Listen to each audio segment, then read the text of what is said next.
चौंक जाएंगे आप जब आप जानेंगे कि किसने महात्मा गांधी, शहीद आजम भगत सिंह, चंद्रशेखर आजाद और सरदार वल्लभ भाई पटेल को दहशतगर्द यानी कि आतंकवादी कह दिया है। जी हाँ, ये कहीं और नहीं बल्कि इसी देश की जमीन उत्तर प्रदेश के लखनऊ में कही गई है। जी हाँ, इनका नाम है मौलाना सज्जाद नुमानी, जो कि लखनऊ उत्तर प्रदेश से हैं। इनका पिता मंजूर नुमानी, जो कि एक इस्लामिक स्कॉलर तथा पत्रकार हुआ करते थे, जिसने महात्मा गांधी, भगत सिंह, चंद्रशेखर आजाद, सरदार वल्लभ भाई पटेल को दहशतगर्द कह दिया है। मैं साफ ऑन रिकॉर्ड कहना चाहता हूं, अगर इस्माइल हनिया दहशतगर्द था तो महात्मा गांधी भी दहशतगर्द थे, भगत सिंह भी दहशतगर्द थे, चंद्रशेखर आजाद भी दहशतगर्द थे, सुभाष चंद्र बोस भी दहशतगर्द थे, मौलाना आजाद भी दहशतगर्द थे, पटेल भी दहशतगर्द थे। कहो इन सबको दहशतगर्द। ये कहीं और का नहीं बल्कि इसी देश के लखनऊ का रहने वाला सज्जाद नुमानी है। मौलाना सज्जाद नुमानी का पूरा नाम खलीलुर रहमान सज्जाद नुमानी है। इसका जन्म 12 अगस्त 1955 को हुआ था। इसके पिता मंजूर नुमानी थे, जो कि एक धर्मशास्त्री सह पत्रकार भी थे। मौलाना सज्जाद नुमानी इस्लामिक स्कॉलर और मदीना के इस्लामिक विश्वविद्यालय दारुल उलूम नदवतुल उलमा के छात्र रहे हैं। All India personal law board के प्रवक्ता भी रहे, शिक्षक भी रहे हैं, लेकिन हमास के चीफ इस्माइल हानिया के मारे जाने और भारतीय मीडिया द्वारा उसे आतंकी बताए जाने से खासे नाराज हैं।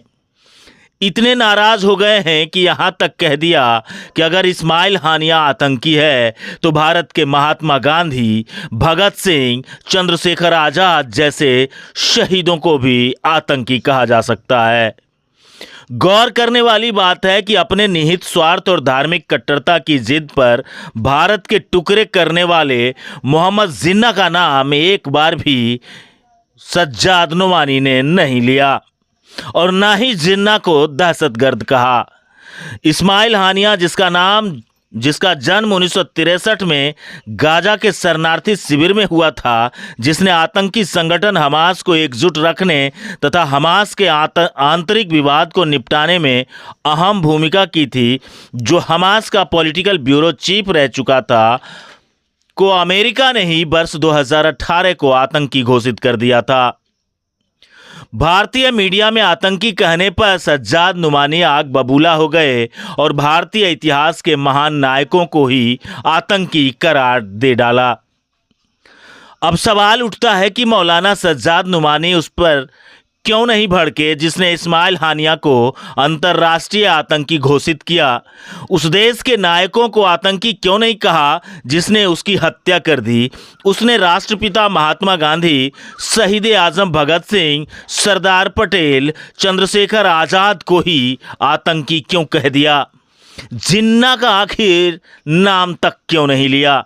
इन तमाम सवालों के जवाब तो भारत की जनता को ढूंढना होगा और ये भी ढूंढना होगा कि इतने बड़े विवादित बोलकर सरकार एक्शन क्यों नहीं ले रही।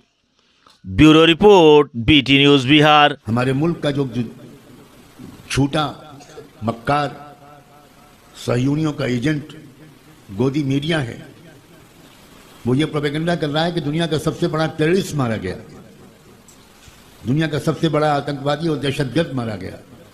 मैं साफ ऑन रिकॉर्ड कहना चाहता हूं, अगर इस्माइल हनिया दहशतगर्द था तो महात्मा गांधी भी दहशतगर्द थे, भगत सिंह भी दहशतगर्द थे, चंद्रशेखर आजाद भी दहशतगर्द थे, सुभाष चंद्र बोस भी दहशतगर्द थे, मौलाना आजाद भी दहशतगर्द थे, पटेल भी दहशतगर्द थे। कहो इन सबको दहशतगर्द। तुम्हारे झूठ की वजह से दुनिया धोखे में नहीं आएगी। मेरा अंदाजा तो यह है कि इस्राइल की बदतरीन शिकस्त में शायद 1-1.5 महीने का वक्त बाकी है, इसीलिए उन्होंने यह हमला किया है मुनाफिकों की मदद से। आसिम के सांपों